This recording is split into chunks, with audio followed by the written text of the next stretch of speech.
Ano to? Ano to? Ano to? Hindi ko po yan. Hindi ko po Ano to? Ano to? Hindi, hindi. sir. Ano to? Hindi ko po siya ina-accept, sir. Anong hindi? Wala po ako ina-accept. Matapos tanggapin ng marked money, arestado ang babaeng ito at isa pang lalaki na mga operatiba ng PNP-CIDG, AFP at PAOK sa isang visa consultancy office sa Intramuros, Maynila. Nagpapakilala raw bilang mga taga-PAOK, Bureau of Immigration at NBI. Nangangakong nagpapalaya at nakakapagpatanggal sa deportation list ng mga arestadong POGO worker. Si Era, nakunan daw ng pinagbubuntis dahil sa stress para lang makapagbayad ng hinihinging 1.1 million pesos ng mga suspect. Isinangla pa nga ng mga magulang ng nobyo niya ang bahay sa China para lang makapagbayad. Kano po yung nabigay niyo ng total? 900 po. 900,000. Oo.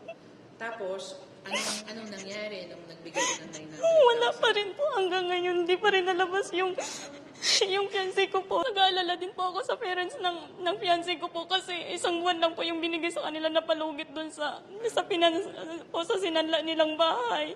Ang asawa ni Nice naaresto sa raid sa Parañaque at nagbayad ng 1.1 million pesos. Pero ang problema, hindi ang PAOK, kundi Bureau of Immigration ang nakaaresto sa asawa niya. Hintayin daw kasi si PAOK naman daw ang nag-ano sa asawa ko, hawak daw ng PAOK, kaya wala daw ko pag-alala.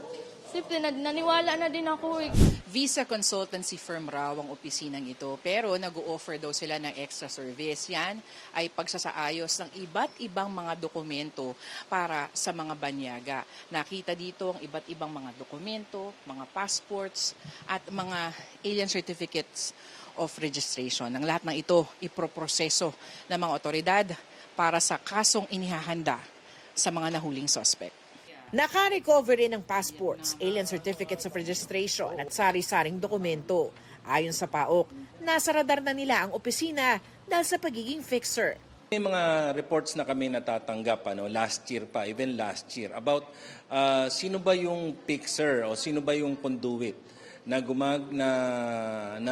lumalakad ng mga papeles ng mga Chinese, especially those who are working sa mga POGO operations. Lumalakad ng mga passport nila para magkaroon sila ng Philippine passports, magkaroon sila ng birth certificate from PSA and even death certificate kung may gusto silang patayin at tapos papalitan nila ng bagong identity, gagawa nila ng bagong certificate. Ito yung hinahanap namin. Marami na raw na biktima ang grupo kabilang ang mga nanay ng POGO babies.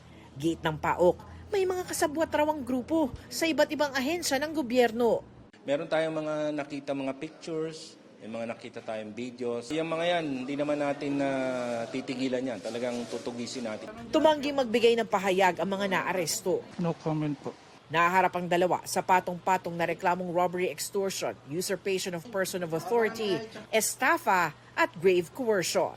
Para sa GMA Integrated News, Salima Refran, ang inyong saksi. Mga kapuso, maging una sa saksi. Mag-subscribe sa GMA Integrated News sa YouTube para sa iba't ibang balita.